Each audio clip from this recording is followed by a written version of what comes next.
Aishka Siam Chalaja Kunan Kunz Anatechel Lekwangan Sapsam Tango Siam School Out Atla Sapsam Lekwangan Tango Nitla Isla Xanas Sela Xana Men the School Out Snaka na Sela Nitla he was at the Ngangana at the Chokngin at the Snaka the men Nitla Jasa he was at Chitlam the men Snes Qualsimachtan Aichasiam. Thank you for coming to Songhees, Esquimalt land. University of Victoria is on the land of the Chuklingin in the Snaka. My grandfather was the chief of the Chuklingin people in Snaka. My father was also from here in the Chuklingin area. Thank you. We acknowledge with respect the Lekwungen-speaking peoples on whose traditional territory the University of Victoria stands, and the Songhees, Esquimalt, and Saanich peoples whose historical relationship with the land continues to this day. UVic recognizes that the history of colonization and the associated attitudes and policies and indeed institutions have significantly changed Indigenous peoples' relationship with the land. And for many years, those same things served as barriers to Indigenous students, keeping them from accessing higher education. We're committed to redressing those historical and continuing barriers, and while there's still so much more to be done, today Indigenous students are enrolling in UVic programs and succeeding in ever-increasing numbers. As part of our commitment to reconciliation, we're working to build better and meaningful partnerships with Indigenous communities, new programs for students, and we're working to bring our university into better harmony with Indigenous cultures, beliefs, and ways of being. Indigenous people and communities are an important part of building our university for the future.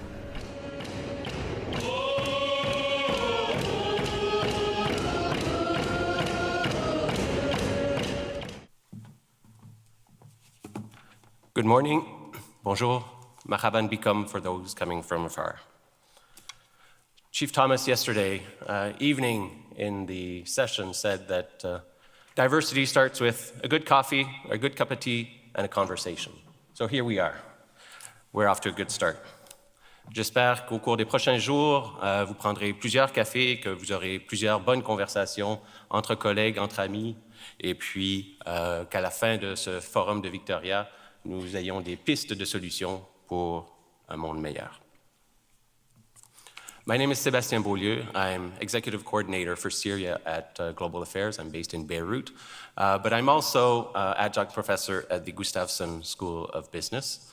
And this responsibility is part of an effort at public diplomacy and partnership between Global Affairs Canada and the University of Victoria. And this is how the Victoria Forum came about, with initial conversations with Dean Sol Klein and Professor Adel Gitouni. We had less ambition when we started. It was about to be an afternoon workshop, but we picked up ideas, we picked up partners, and we picked up momentum along the way. And here we are today with this great journey that we're embarking upon together. This weekend's forum is very important for Global Affairs Canada, but also for the Government of Canada. The 6 themes that we'll be discussing in plenary over the course of today and into tomorrow morning, and then into think tank sessions, really cut across our work at Global Affairs, whether it's about trade, whether it's about development, economics, geopolitics, climate change, and yes, Indigenous inclusiveness as well. And as a diplomat, I can say that that is indeed a sore point in many of the international fora where us diplomats are called upon to represent Canada. And the Prime Minister addressed it head-on in New York in September with his speech at the General Assembly. So as we move to our first session on defining the nation-to-nation paradigm, let me first hand the mic over to Patrick Kelly, who, among his many titles, is board chair of the Victoria Foundation and member of the International Advisory Board at Gustafsson. Patrick, over to you.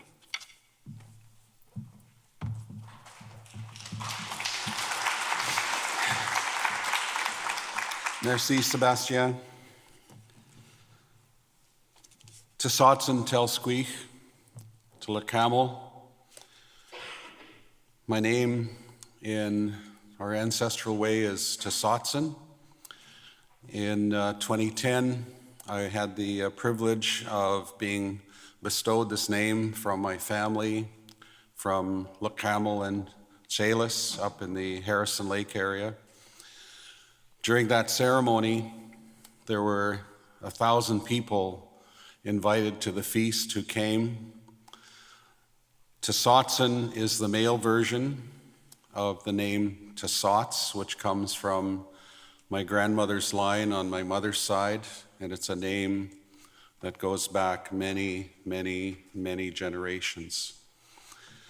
During the ceremony, the witnesses were called. My friend David Suzuki was one of them. There were others many that were called from nations around the area, including from here.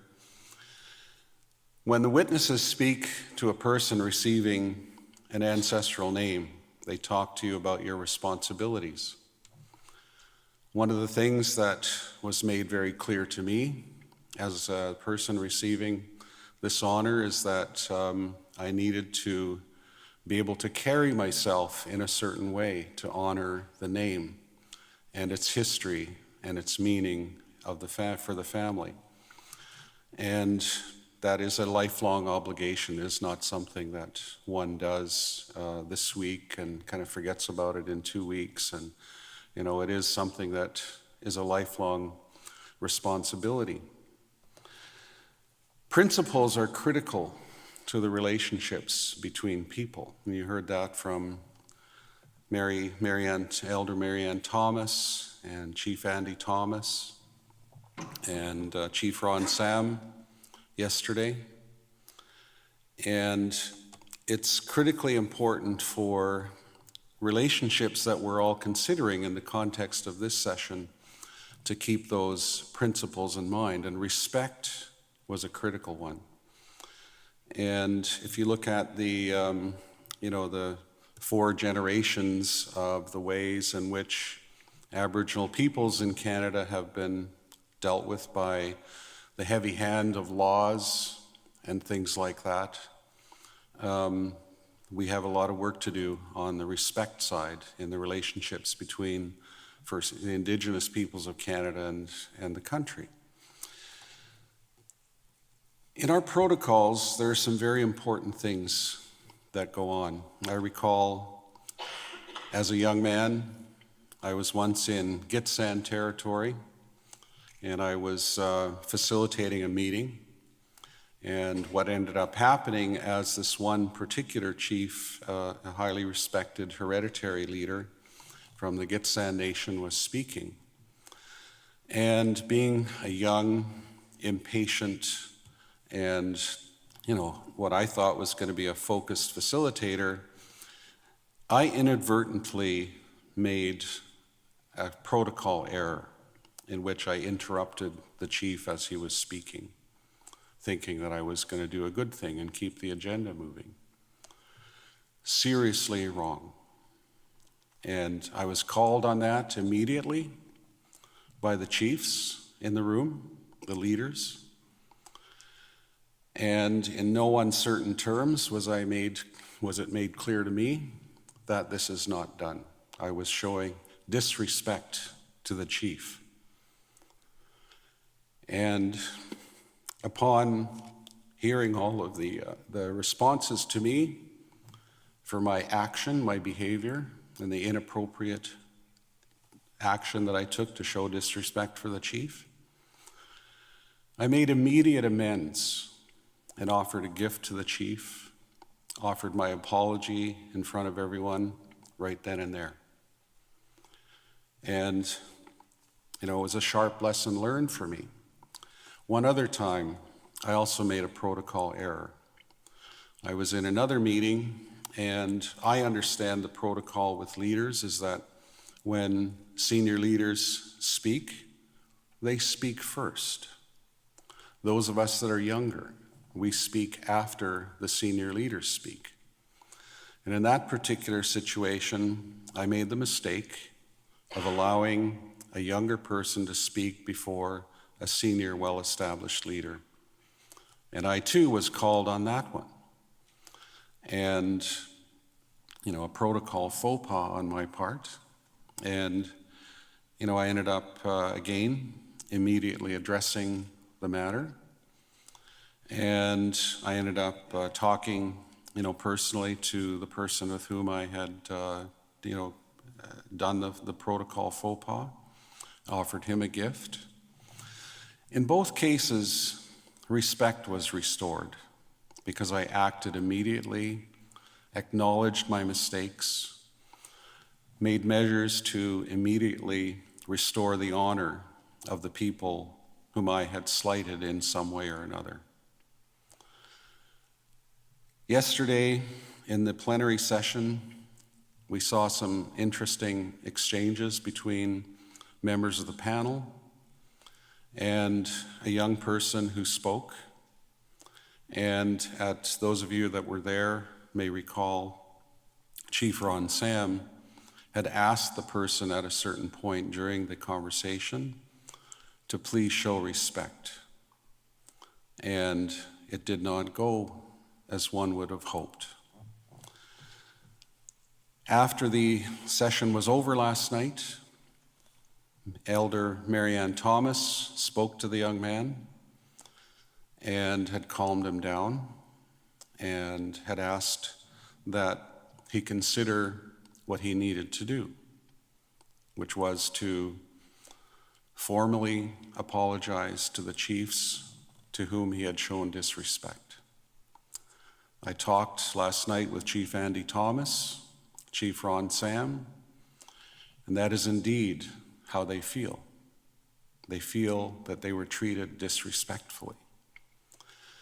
In our protocol and our custom, they will need to be apologized to, and Chief Andy Thomas mentioned that the way for his restoring his reputation and views on this is to do it, the person would have to do it in the longhouse.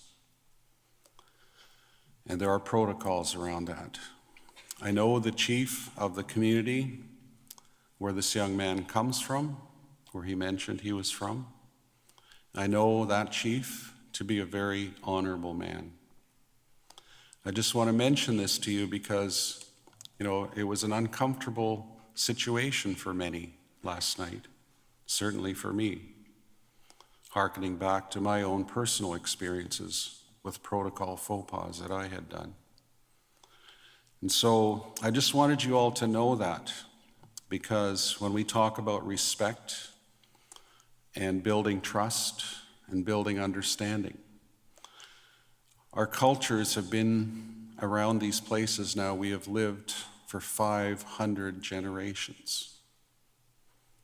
And a lot of our cultures, customs, and traditions have evolved in some very, very significant ways. And you're just hearing in our traditional protocols some of the basic elements of how one shows and restores and maintains respect, especially for leaders.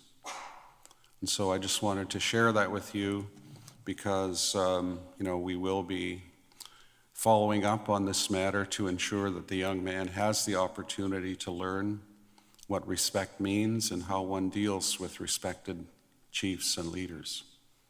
And so I just wanted to share that with you so that you understand these are some of the things that when we talk about protocol and our ways, our teachings, this is what it's about. I'd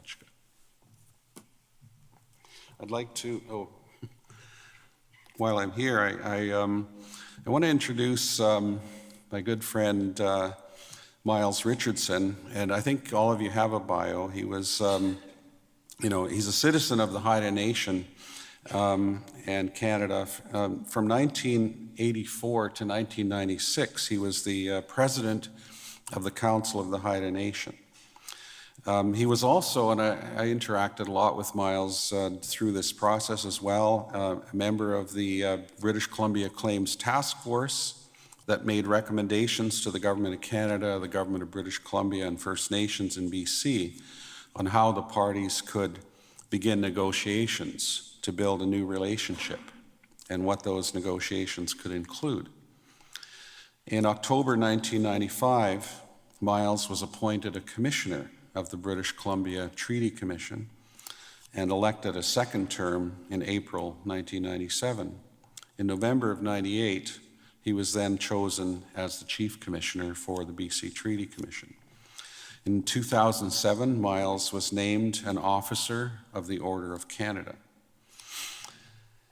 Miles and I are also at times golfing partners, and I know from we once entered a golf competition called the Russ Open, and we won. And so we got the trophy and everything. And, it's mostly Haida, that we're in the competition. And so we won that in the spring, or the fall. And then the next spring I called up Miles and I said, Miles, how's your practicing going for your golf? And quite short pause, and he says, why do I need to practice? I'm a champion. So I'd like to welcome Kilsly Gagisting to carry on. I'm going to stand up here. Will this double up? If it's a problem, I'll move away. But I just want to stand behind this beautiful lectern for a moment while I introduce this panel. As Pat introduced me, I'm Kilsly Gagisting from the Eagles of Joth of the Haida Nation. And I'm really pleased and honored to participate with all of you in this important discussion that we're engaging in for these 3 days, and are really looking forward to some stimulating and persuasive outcomes as a result of our thinking as we look forward to the future of Canada and building a more diverse and inclusive nation. I'm thankful to Mary Thomas for her beautiful opening prayer yesterday that would really serve us well to listen and have that guide our discussions here, being respectful and kind to each other as we put our ideas on the floor, ideas that are inevitably going to clash. And like my grandfather always used to remind me, the best we can hope is that we sharpen each other up, that we learn from each other. And I think if we listen to each other in that way, we'll have an opportunity to do that. To the chiefs of Esquimalt and Songhees, Ron Sam and Andy Thomas, I'm thankful to them for coming here and opening this session. I know I'm the director here at UVic, my alma mater. I'm the director of the National Consortium for Indigenous Economic Development. And when we launched this initiative, Chief Thomas came and joined us and honored the initiative with his blessing. And I'll never forget his words. He said, yes, it's important that we build economies for our people as we go forward and be self-sufficient in these places we've always called home. But he said, I want you people to remember one thing. All we want is to be who we are. And I'll never forget those words. That's something that my elders have pounded into me. And it's an important, if you want to understand what Indigenous people mean by nationhood, when they talk about having a respectful relationship amongst all the people who call this place home now, I think we'd all do well to remember the wise words of Chief Thomas. All he wants, all his people want, is to be who they are. And they've been here, like my people and like the peoples of our speakers on the stage, they've been here for hundreds of generations in their homelands. They've been here for untold millennia. And as we're marking 150 years of Canada, let's remember that. Let's always remember that the last 150 years has been a minor blip in time to the nations that we're talking about.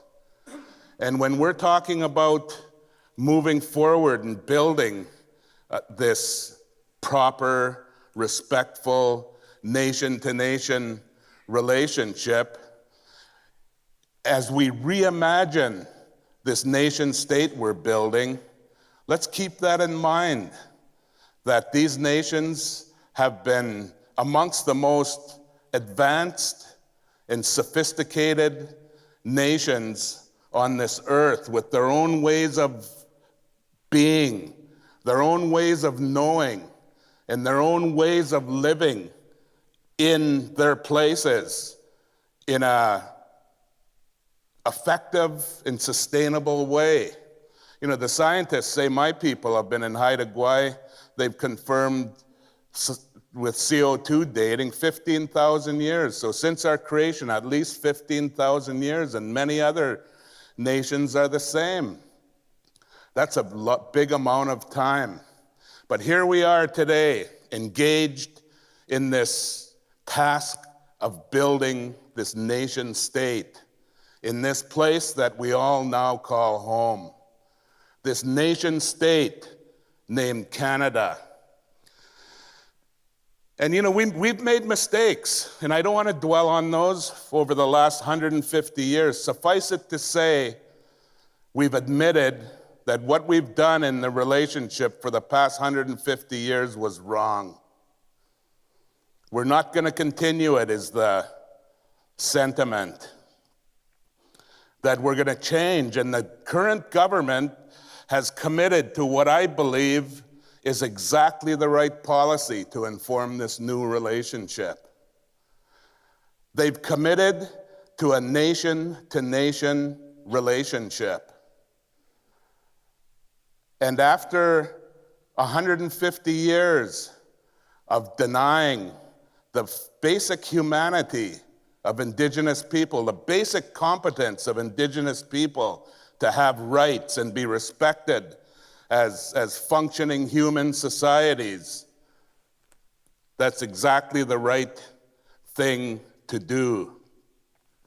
So we're really lucky today to have the panel we have, and I'm really looking forward to what they're going to contribute to informing them, to informing this dialogue about defining this nation-to-nation paradigm. And when we talk about paradigm, I just ask each of you to step back a little bit. Look at the big picture of what we've embarked on in building a nation-to-nation relationship. Here we have a series of ancient nations across this country. 22 years ago, the Royal Commission on Aboriginal People said there was 60 to 80 traditional nations in this country. Right now, there's, I think the National Chief said 630-something communities. When we're talking nations, we're talking about the broader amalgamations. And we really need to to find a way of listening to each other and understanding in that bigger picture. What are the beliefs that inform each of us? The Haida Nation in Canada, the Anishinaabe in Canada, the Ktunaxa in Canada. What are the essential beliefs that inform who we are, that make us who we are? What are the values that underpin that? What are the principles of who we are as people? And really importantly, which of those do we hold in common? We'd better figure those out if we're going to live together, especially if we're going to do that respectfully and share. And very importantly also, we're humans. We're going to have differences. We don't need to panic about it. We need to figure out a way of celebrating and honoring those differences within this framework that we're building to live together. So before I introduce the panel, I just want to say, a few months ago, the Government of Canada announced that they're committed to building a renewed nation-to-nation relationship. And what you're going to hear from the panel is that in 1763, the forebears of today's Canadians came to Niagara Falls with a promise from the then king. It was incorporated in the Royal Proclamation of 1763, where the king was looking for allies, and they're struggling with the other colonial powers for domination here on the east side of the country. And he promised that the crown would protect all of the titles and authorities that were vested in our nation, and those could only be altered in their view by nation-to-nation agreements, by treaties. So the next year they met in Niagara Falls, and Ava's people came with the Two Row Wampum. We're going to go down the river of life in the same place together, you in your canoe, we in ours. Friends, but not interfering with each other. The covenant chain, beautiful expressions of the relationship that we're attempting to build here.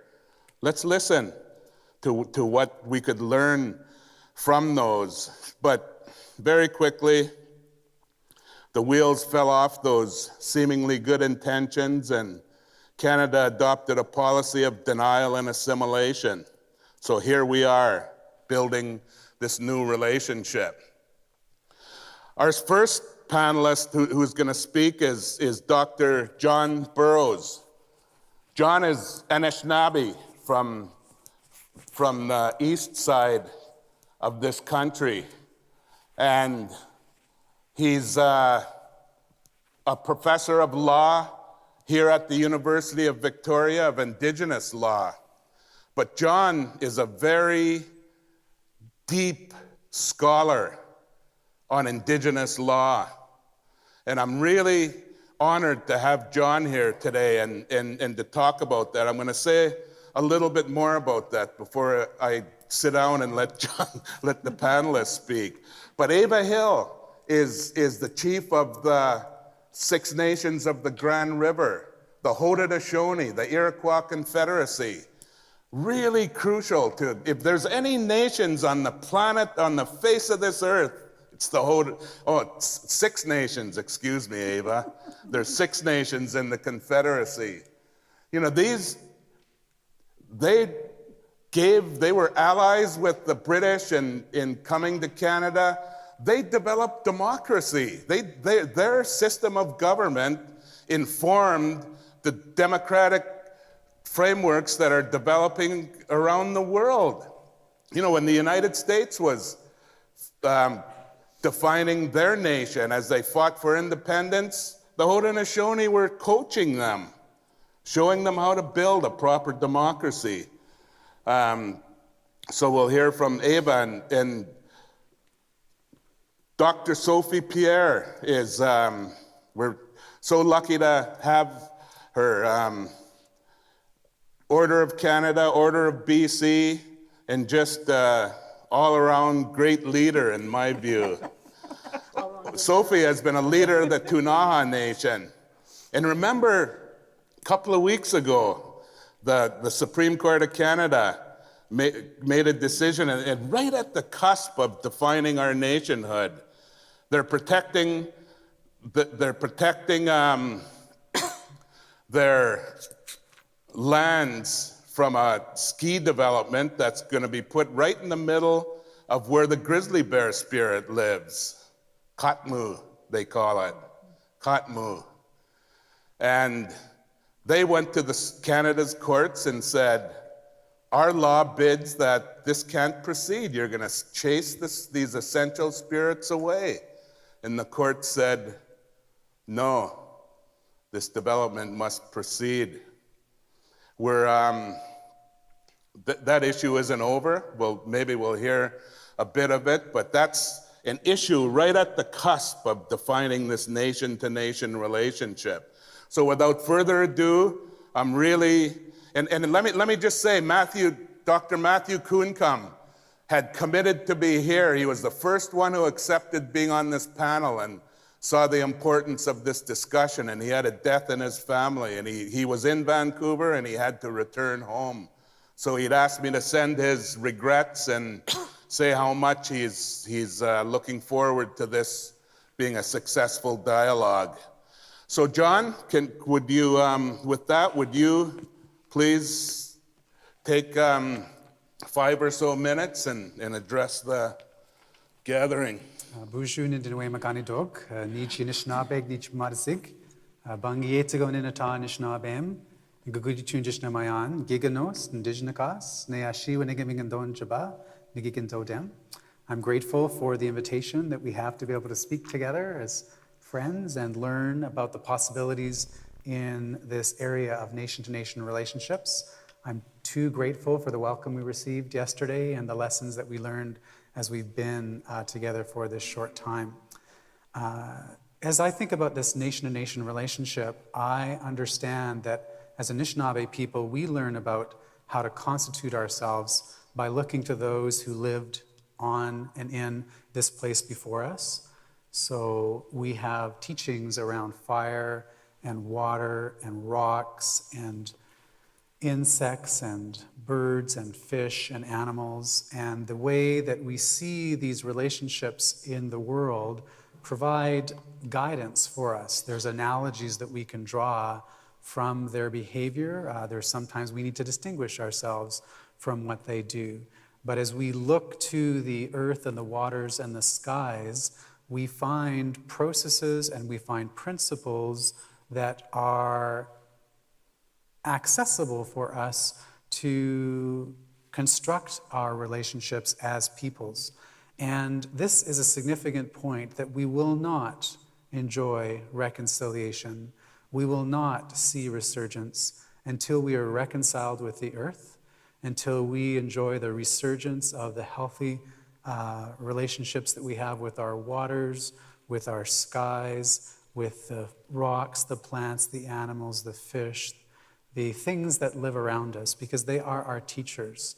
And we have so much to learn from them. And within many Indigenous legal traditions, you find, again, the principles and processes that are incorporated into our ceremonies, our protocols, our ways of being that understand the importance of those relationships. We can depart from them. We are not perfect people by any means. In fact, the reason we have laws as Indigenous peoples is because we're just as likely to mess it up as to get it right. And so we need these relationships to be attended to. If we don't attend to them, not only will we fail as humans in our political opportunities, nation to nation, but we will just cease to exist as a species. And there will be nothing that we can build our lives upon. When I think about Anishinaabemowin, the language that I've tried to learn through my life, it's a language of the earth.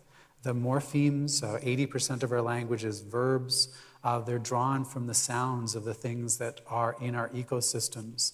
As we see language revitalization, we then start to see the revitalization of attentiveness to where we learned these morphemes from, where we learned these sounds from. When I think about nationhood, I therefore think about the importance of this idea of nuance. Nations are different things at different times in different places, depending on the context. Canada sits in the G7. It has bilateral relations with certain nations. We have ambassadors around the world. We have free trade agreements. In other words, Canada relates to the United States differently from Japan, from Korea, from who knows what we're talking about as we think about all the various countries in the world. And so it should be when Canada thinks about its relationship with First Nations. There's room to pay attention to our distinctiveness in a way that accords with broader principle. Again, those broader principles being Indigenous legal principles. When we invited people onto our territory in the East for treaty, we invited them to live in accordance with our laws, the Two Row Wampum, the covenant chain, the stories that we have about how we came to this place as we were built on the back of a turtle and the role of Sky Woman and our trickster. But we also have laws that can guide us that are internationally formulated. The United Nations Declaration on the Rights of Indigenous Peoples, human rights conventions.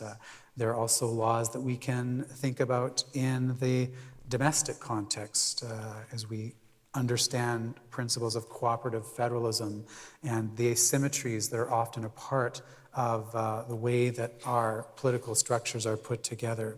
So this idea of nuance is important, and it's maybe not our often natural response because we want to control everything and put everything into one box because it's easier to manage that box. But law is about the complexities of management when we're not all the same, when we do have disagreements with one another. And again, part of those laws in our world as Canadians are Indigenous laws. The Supreme Court of Canada said a morally and politically defensible conception of Aboriginal rights will incorporate both the Aboriginal legal perspective and the common law perspective.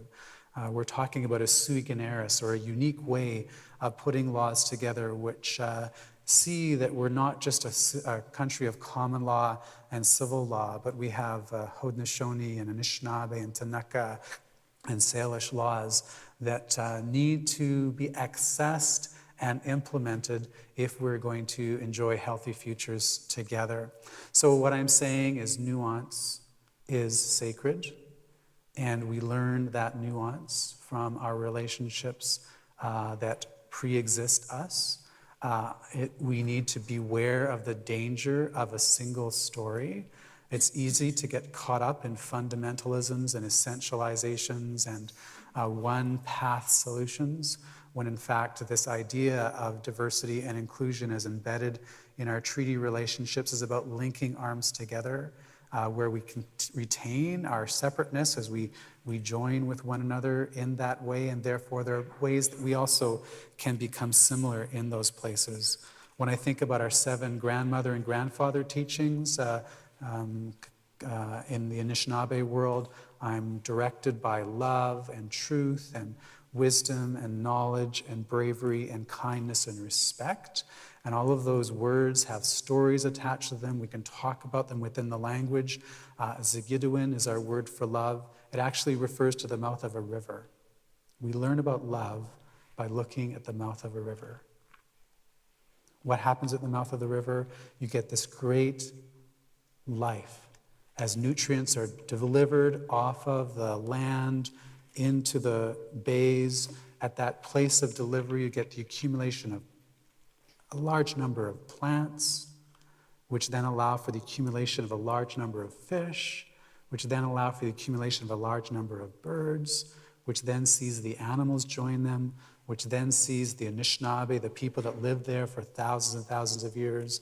In other words, love is about creating a rich delivery of nutrients in channeled ways that others can grow and be diverse in a place and a source of life. The word for Mississauga, Michazage, Mississauga is the great place of love, which is the river mouth, right? We have treaties that talk about for as long as the river flows. If we understand nation-to-nation relationships are about loving one another and creating that kind of ecological diversity that you see in that forum, we then also understand that our treaty obligations are such that we look to the earth to live in accordance with them. So, miigwech bizindueg meet you. I look forward to our conversations.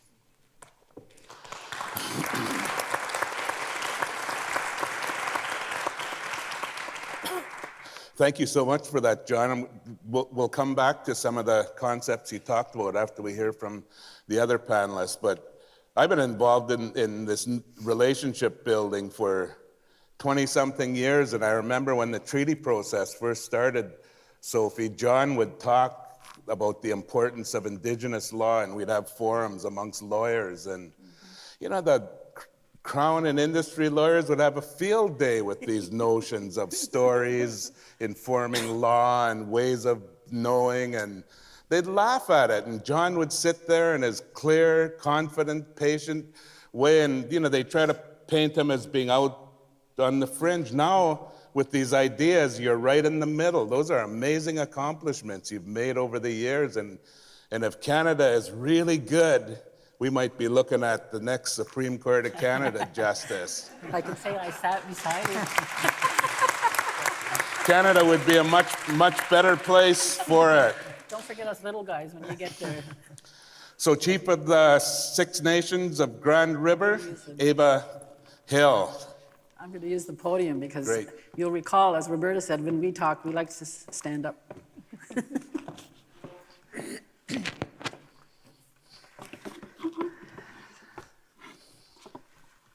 Sego, Skenagoa, Ohaje, Nyangyats.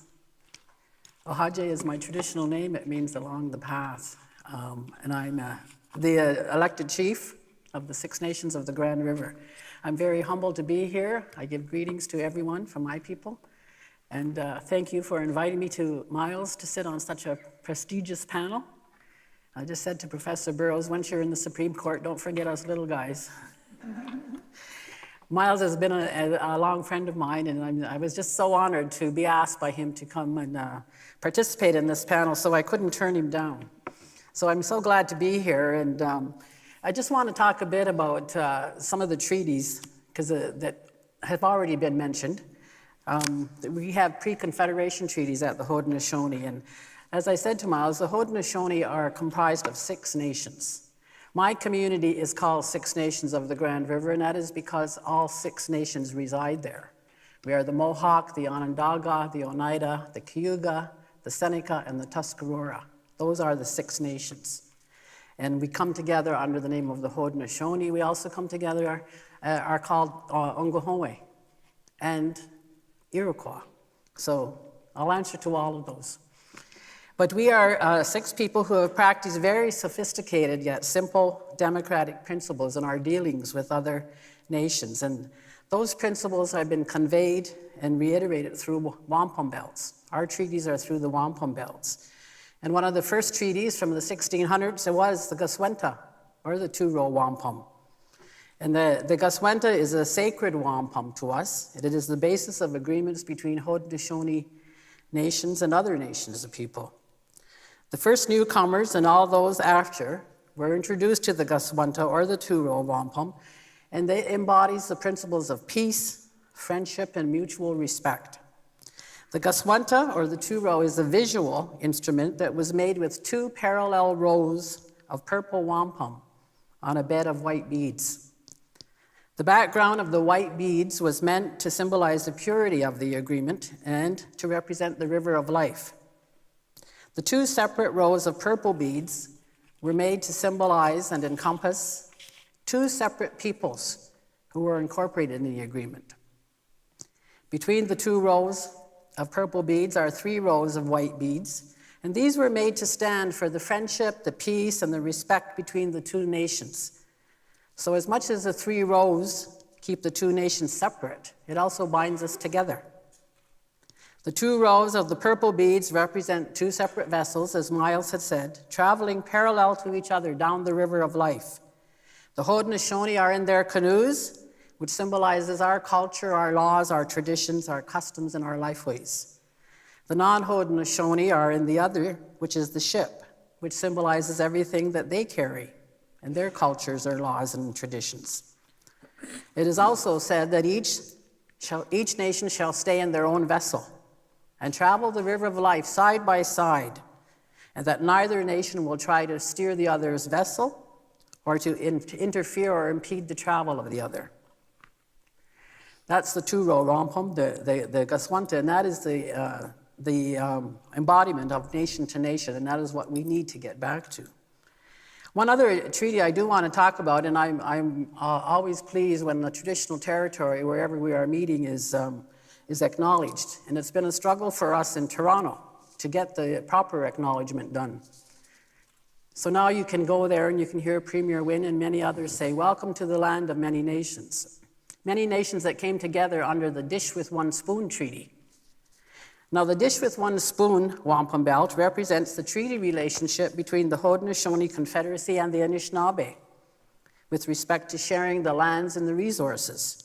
The dish, or sometimes it's called the bowl, represents what is now known as Southern Ontario. We will eat out of the same dish with only one spoon.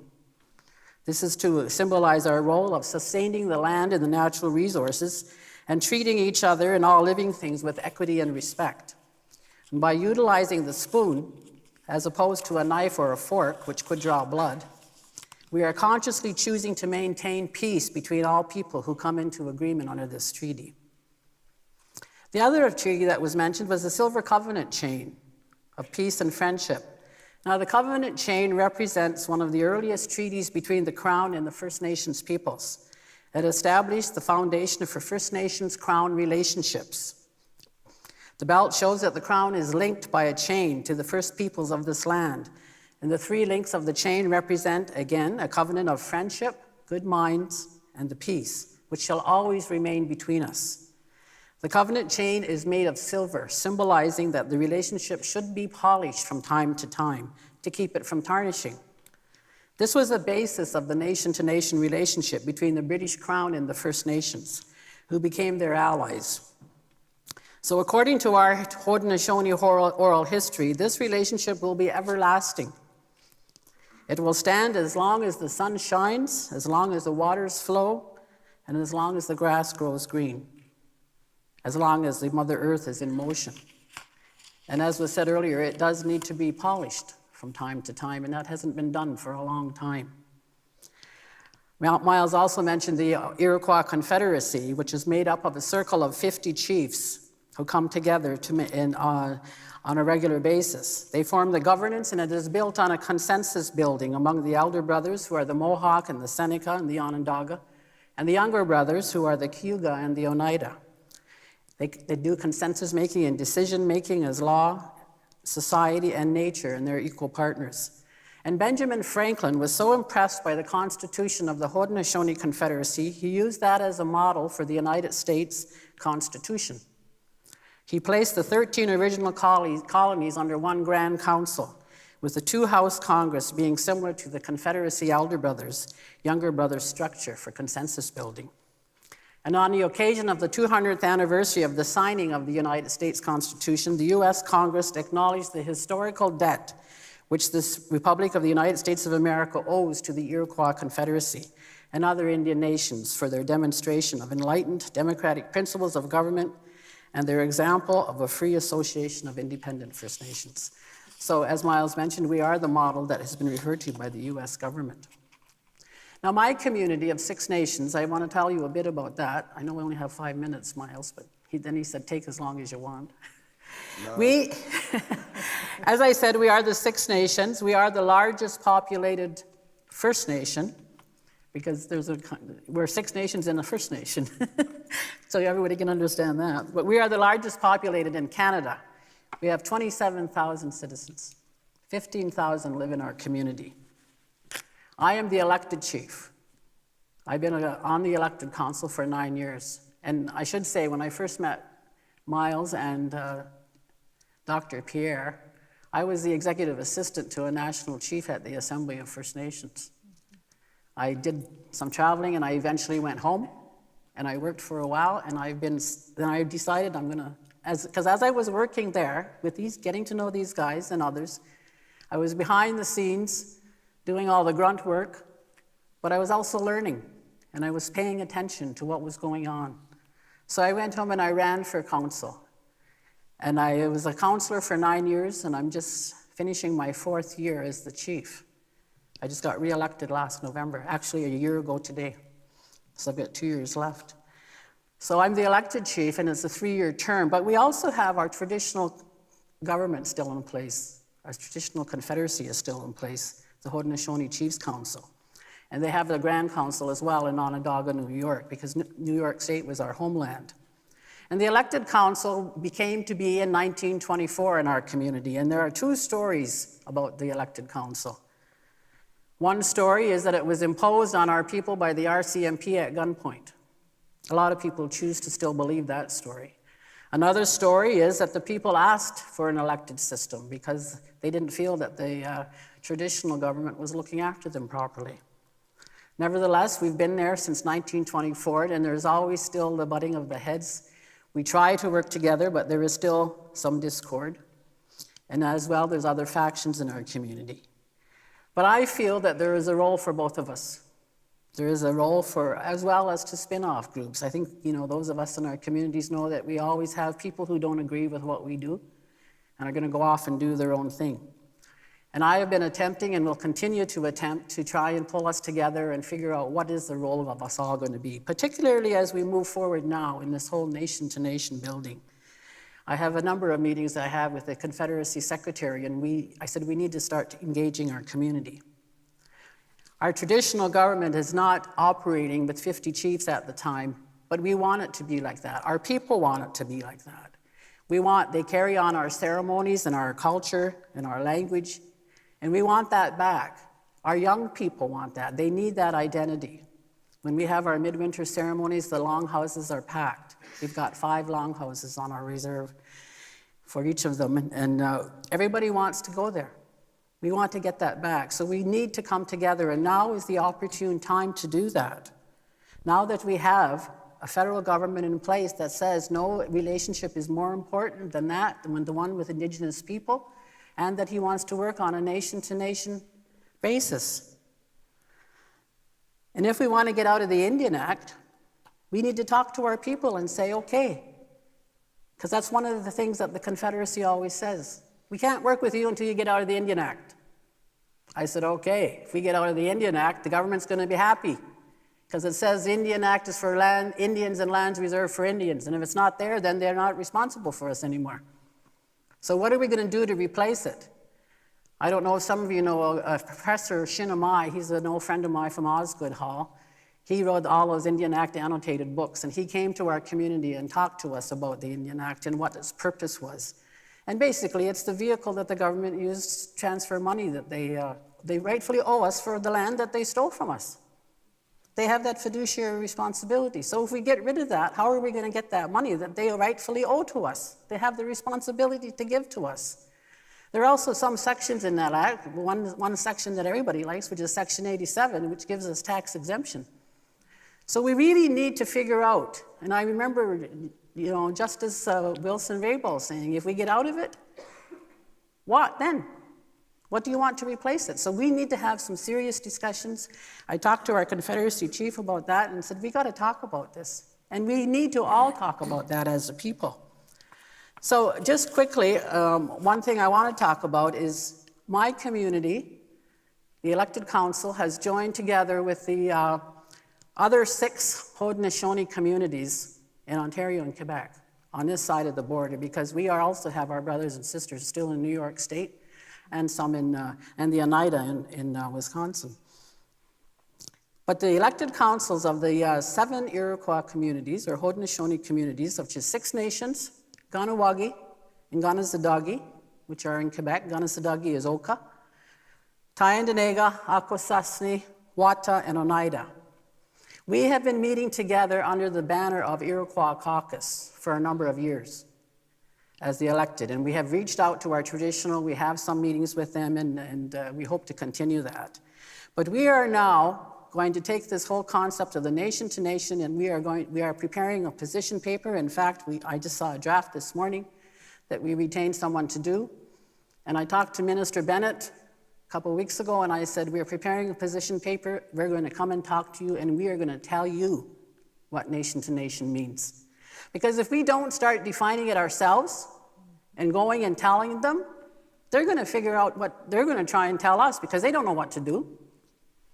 So we've got to take control of this situation. So that's what we're doing as the Haudenosaunee, the Iroquois. In fact, we're meeting next Friday to finalize our paper. We're going to have a meeting with her in December, present our paper, and we're going to ask for a meeting with the Prime Minister to start talking about developing this nation-to-nation relationship from the Haudenosaunee perspective. Because there are many issues that we deal on together, like membership.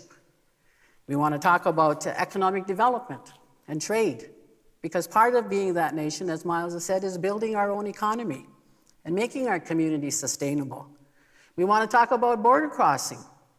We all live near the borders. If anybody knows where Akwesasne is, to get to their community on the Quebec side, you've got to go through the United States Customs. Our border, we are an hour away from Buffalo and an hour away from Niagara Falls, and we have many, many issues going across the border. We want to talk about child welfare. We at Six Nations are in the process of taking over our own child welfare, and it's based on our Haudenosaunee model. We want to talk about our hunting rights, and we want to talk about taxation.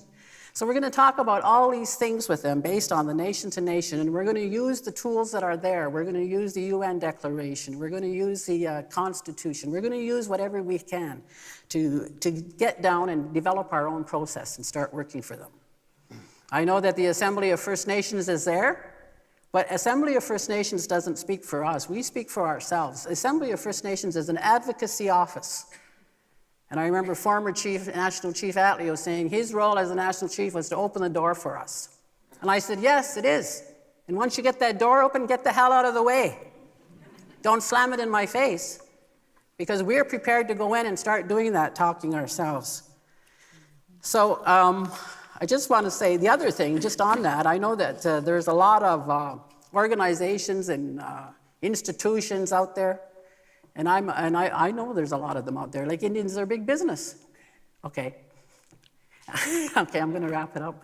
So there, just one last thing is I think all of this money that's flowing out there should be coming back to our communities. It should be coming to First Nations. And it should be coming directly there. Thank you. And so, our land is important. Our jurisdiction is important. Our rights. But money is important too, so we need to do that. So I'm going to wrap it up there, and just with my final thing, I say education and awareness. As the chief, I get invited to speak to a lot of non-Indigenous audiences in churches, particularly lately, because they want to know what reconciliation is. I tell them they need to learn to build for the future. We need to learn from the past. And so I want to educate them. Tell them who we are as First Nations people. Tell them about our struggles. Tell them about the residential school era. And I think that is so important, but we also need to do that with our own people on what we're talking about when we're talking about nationhood. So let's use those treaties that we have, and I think it's all time that we polish that silver chain. Yawa. Too long? However, thank you. Imagine Canada having put out the statement that they're going to come to a nation-to-nation table based on 10 principles that Minister of Justice has put out, beginning with recognition, and then sitting down section by section dealing with this relationship. Fiscal relations, economic development, child welfare, health, social issues. Imagine what they're going to face Monday morning. Their paper is just about ready. They're going to sit down.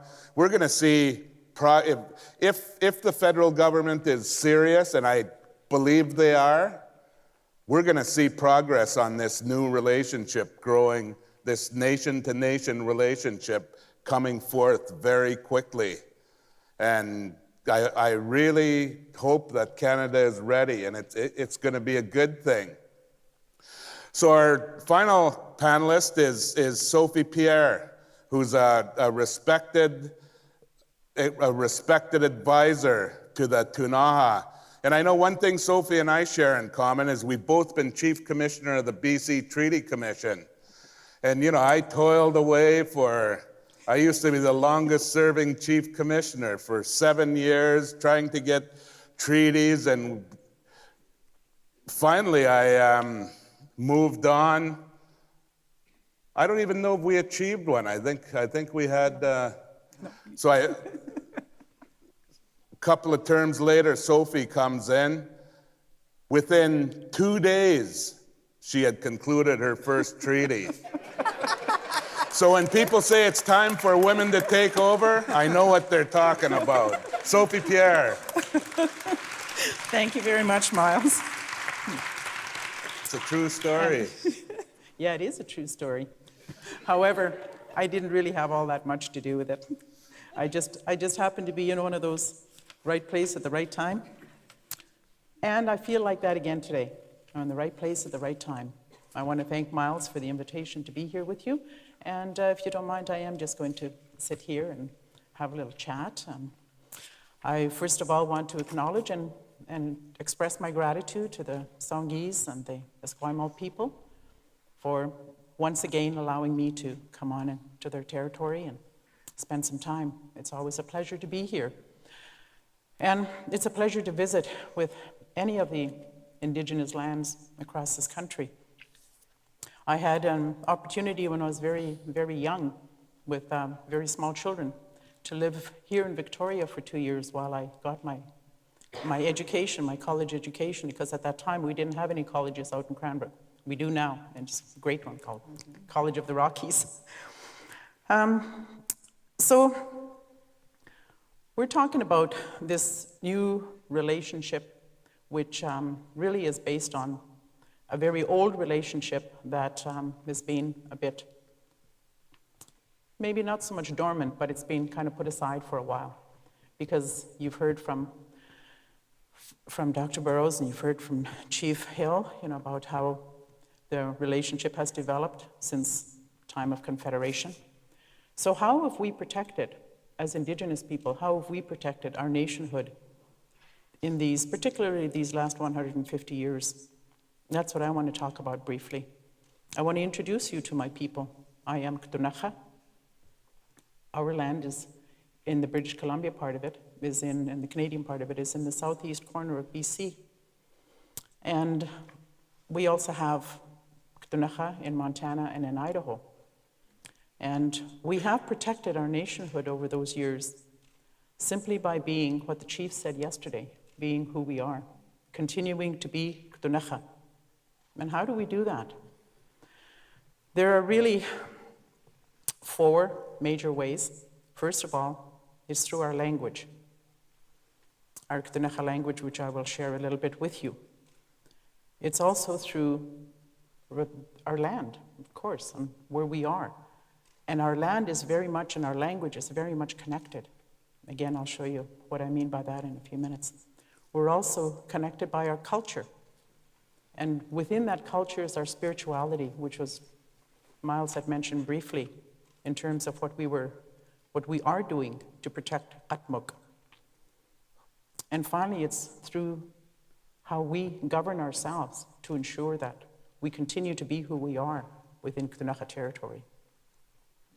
So our language first and foremost, we're what's called a language isolate. In British Columbia, there are 2. There's Miles with the Haida, and there's us, the Ktunaxa. We're a language isolate in that our Ktunaxa language is not connected with any other Indigenous language. It's like English and Russian. There's no connection between the other languages that are around us. You ask our neighbors, the Shawatmach or the Okanagan, how come that is, and that's because they'll tell you that's because nobody wanted to talk to us. Maybe that's true, I don't know. Anyway, we do have this language isolate. And with that language, then we are very, very clear. We know just where our particular land is, or where our territory is. So I'll just take you on a real quick trip around that. We follow the Columbia River. The Columbia River comes out as a little stream in the middle of our mountains, and it goes north. There's a place called Liakleke. That's around Vermont area. It comes out along to what's the Arrow Lakes now, down to Missoula, Montana. That area is called Ktunaxa, and then all the way back up through the eastern slopes of the Rocky Mountains, a place called Aquam, many other places. We have place names like Ixitluk. It means where two waters mingle. And what it's describing is where the Kootenai River meets the Columbia River and the waters mingle. It's Ixitluk. And we know when we're talking about Ixitluk exactly where that is. Today that place is also called Castlegar. Not really sure what Castlegar means. It must have some meaning. But as Ktunaxa, when we're talking about our land, because it connects to our language, we know that it's Ixitluk. Cranbrook, the place that's close to where I live, that's Agiskakle'it. And it is describing the land where two creeks come. And it's a bit swampy in between those two creeks. That's Agiskakle'it. Kimberley is Kukamatanam, because we had trails that came out of the mountains, where we came down from the mountains. Kukamatanam, that's where Kimberley is. So as Ktunaxa, we maintained our nationhood. We maintain who we are from our language. That's why it was so important with colonization to destroy Indigenous languages. So much effort was put into that. So now when we talk about reconciliation, I don't know if there's enough effort in the world, as much as what was put into destroying our language, that we can put back in to restoring our language. Because that language, as I said, it's an isolate. It's spoken nowhere else on this planet. And so every Canadian citizen who has chosen to live within Ktunaxa territory, you have chosen to walk on the bones of our ancestors. That language then becomes a part of who you are. Agiskakle'it is the name of the place, the town that's close to where I live. And so this is what when we talk about reconciliation, this is what we are offering, what we have always offered. We talk about our culture is also dependent on our language. One of the things that most Canadians have some understanding of is sort of the cultural practices, or the more things that you see them practicing, like things like the powwow. Or, if you're very fortunate, you may be invited to a potlatch. So there's the expression of mainly our own expression when we're very happy about celebration and how we come together. One of the very important things of Ktunaxa culture is our spirituality. Now, that is not something that you're going to open up a book and read the 10 steps to Ktunaxa spirituality. Neither are you going to see that in that book, the 10 steps to Haida spirituality, Anishinaabe spirituality, Haudenosaunee spirituality. Spirituality, again, is something that we have maintained as the Ktunaxa people, and that has helped us. And we know, because we've been taught that in order for us to continue to be Ktunaxa people, we must protect that culture. And part of that culture is the respect of all life amongst us. And one way that we express that in English to try to make it understood is by talking about something like the grizzly bear spirit. And so, it was not very easy. It was not a decision that we just made overnight, that we were going to challenge the development of that resort by bringing out our spirituality. In fact, it's a very difficult and very heavy penalty that our own people had to pay individually, especially those people who carry the names from the grizzly bear, in order to share that, in order to share that with the intent of continuing to protect it. That's why Indigenous people don't share that essence of who we are, that spirituality, because it's very, very personal, number one, but also because it is not easily understood, nor is there a real desire to understand it, I think, in many instances, particularly within our governments, our judicial system, our corporations. So it was very difficult for us to do that.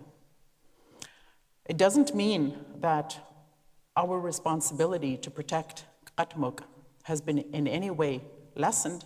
In fact, it has been even strengthened. So we will continue to protect Ktunaxa because we have to, because we are Ktunaxa, and that's how we will continue to survive. And that's how we will continue to thrive. And the last point of that, about protecting our nationhood and protecting who we are, is called Aknumutstilil, and that's the natural law. That's the law that was described earlier by John, and that's also described by Eva, about the law of ensuring that all life continues. In Ktunaxa, it's called Aknumutstilil. So those 4 areas is how we have continued to protect our nationhood and how we will continue to protect our nationhood. We have been involved in the treaty process since 1993, and it became clear to us, although both Miles and I were involved in this back in 1992, when we got into this process, we figured that, okay, by the year 2000, we're going to have all these treaties, and things are going to be everything's going to be the way that it's supposed to be. Well, it became evident very, very quickly that in fact, the other 2 parties to this treaty process had no good intentions.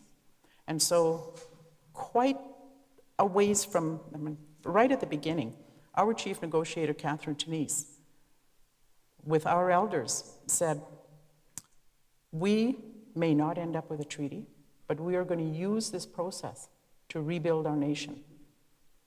And that's exactly what we've done. We have rebuilt our Aknumutstilil. We have used it to ensure that the recognition of those place names that make those places what they are, where they are, places like Athelmere is Ktunaxa.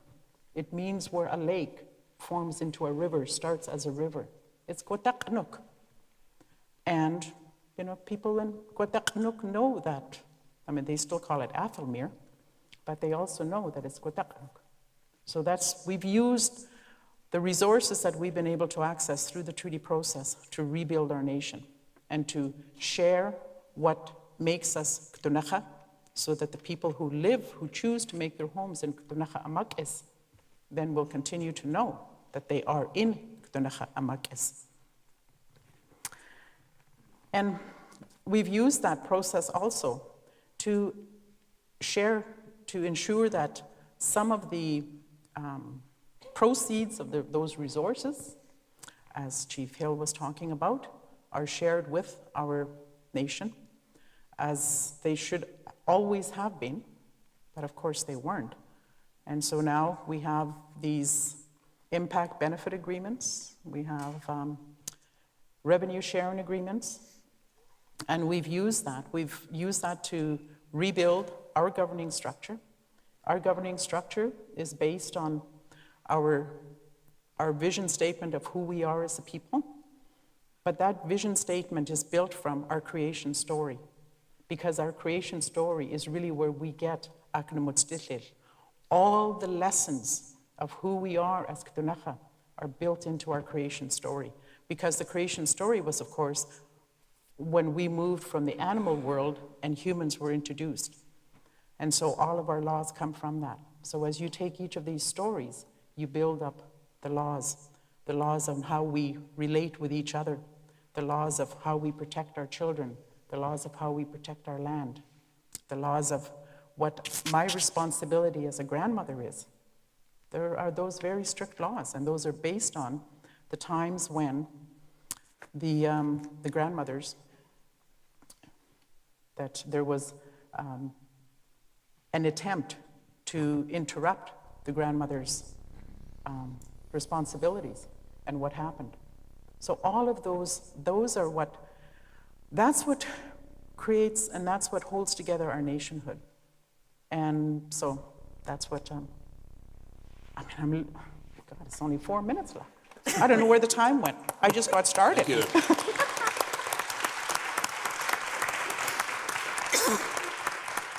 Okay, I want to follow up a little bit.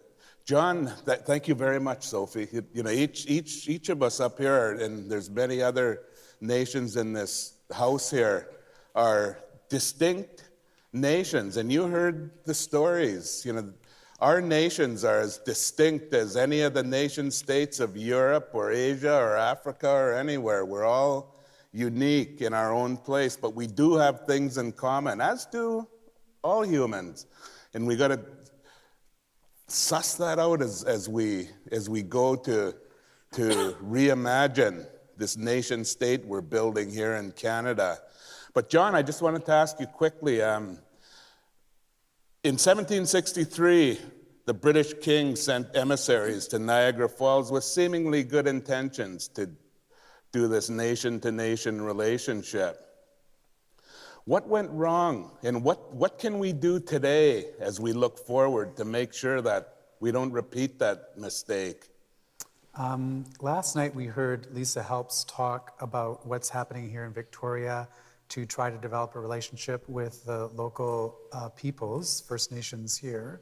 And we heard that they wanted to, that is the First Nations here, wanted to build family relationships with the city of Victoria. We end up bureaucratizing things and creating impersonal relationships. There's a role for that, but when we get away from the human-to-human family, kin-like structures, we find ourselves in trouble in these relationships.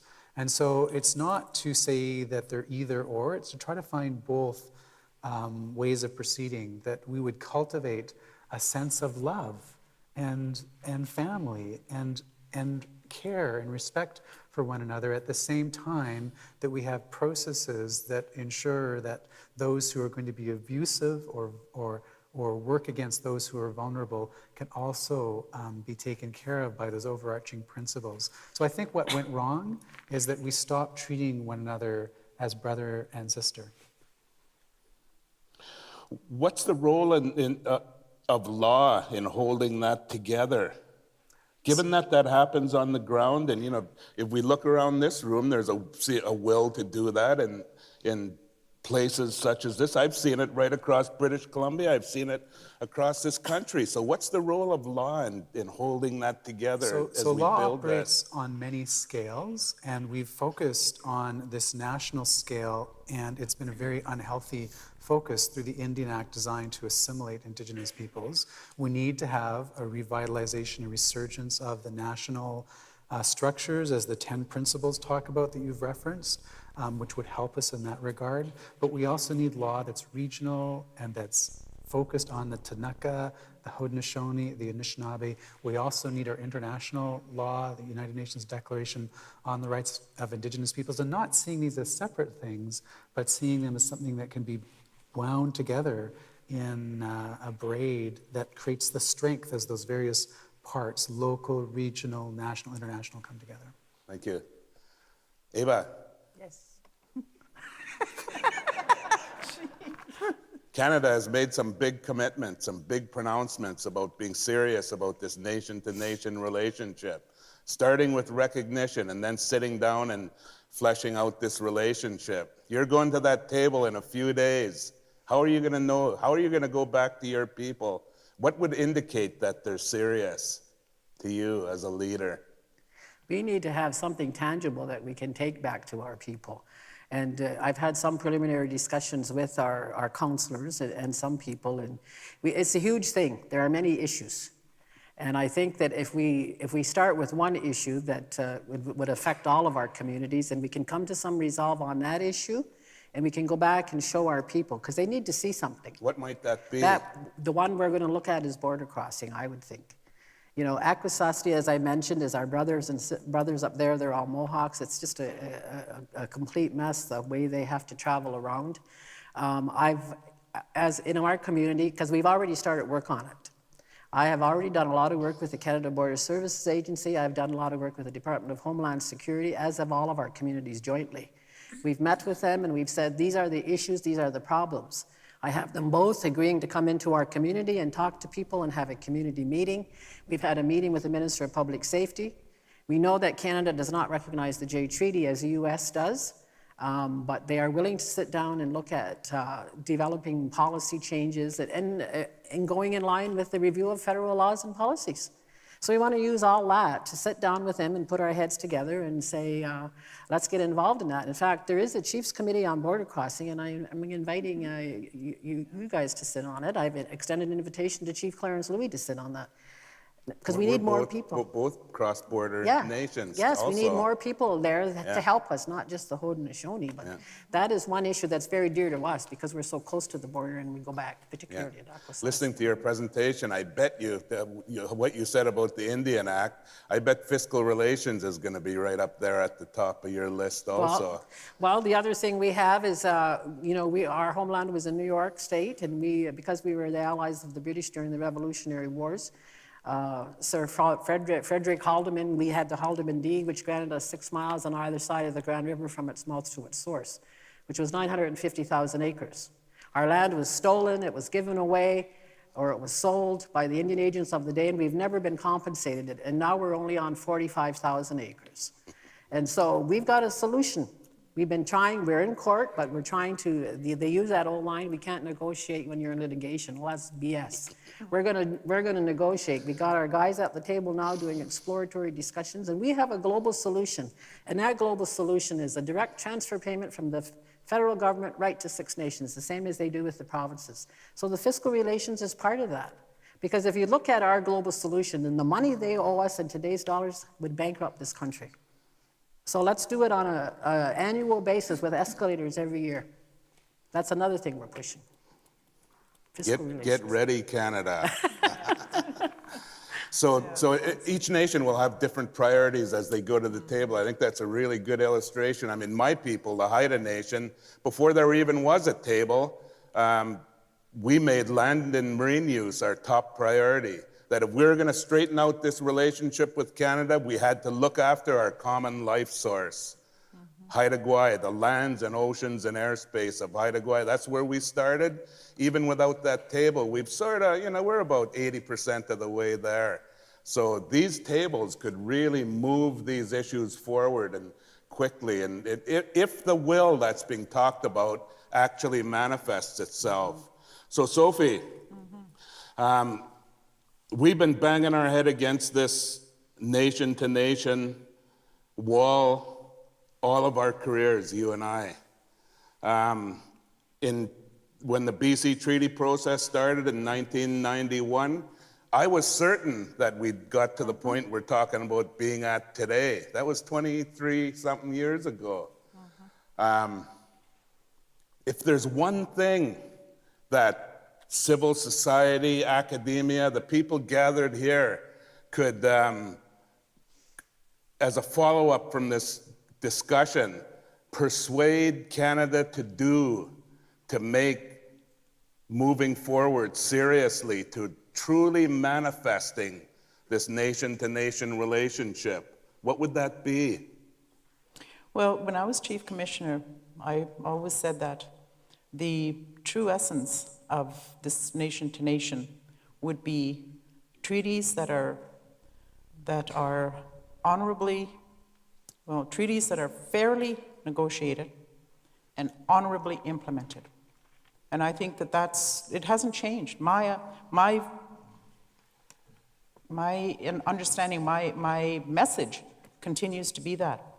That's what we entered into here, was that we would have a way to be fairly at the table negotiating, and we would have 2 willing partners at an equal table, and when we reached the treaty, it would be honorably implemented. Continues to be my message. Okay, John, we're gonna have to figure out a way to do this because, you look at the courts have basically upheld all the positions our forebears have taken over the last 200 years. Title exists, it's in its full form, it's a full box. The governments of this country ignore it. You know, they haven't manifested those decisions, and so we're going to have to figure out ways of making this happen. All of us in this room, beginning here. So let's put our heads to coming out of here with some forward-looking suggestions moving forward. Tomorrow we're going to have a couple of roundtables on these topics. There'll be an opportunity to more engage in dialogue around these. If you have any ideas, bring it forward there. Thank you, Sebastian, for your forbearance. I know we went over time a bit, but let's give a big hand to the panelists.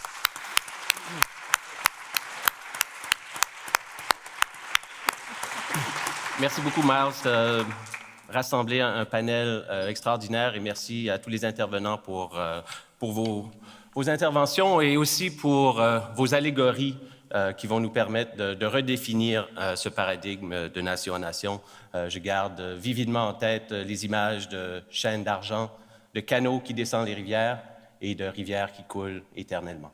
Alors, merci beaucoup à tous. Et j'ai la tâche ingrate de couper court à des conversations, mais comme l'a dit Miles, ce thème-là sera discuté demain en atelier, décliné sous trois différentes formes. Alors, à demain pour ceux qui veulent continuer à discuter de ce dossier et de cet enjeu clé. We're now off to a very short break. Let's make it 10 minutes. Let's be back at 10:15 for Geopolitics of Diversity. Merci. À tout à l'heure.